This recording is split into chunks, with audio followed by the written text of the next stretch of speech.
কি টি-20 কি ওয়ানডে প্রত্যেকটা ফরম্যাটও সুপার একটা অবস্থায় আছে ইন্ডিয়া। আমরা জানি ওয়েস্ট ইন্ডিজ আর ইন্ডিয়ার মধ্যকার টেস্ট সিরিজ চলে।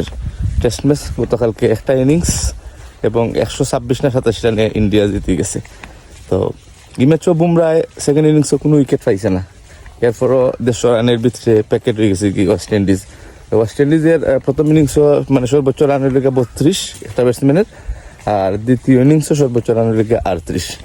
যেন ইন্ডিয়ার 3টা ব্যাটসম্যানে KL রাহুল, দ্রুয়েল আর রবীন্দ্র জাদেজা 3টা সেঞ্চুরি পাইছে।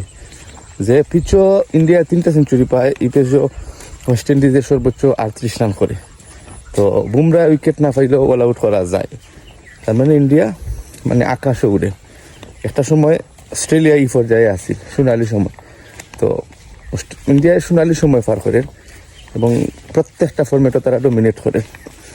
তারা যে প্লেয়ার আছে তারা মিনিমাম 10 থেকে 15 বছর তারা রাজত্ব করবো।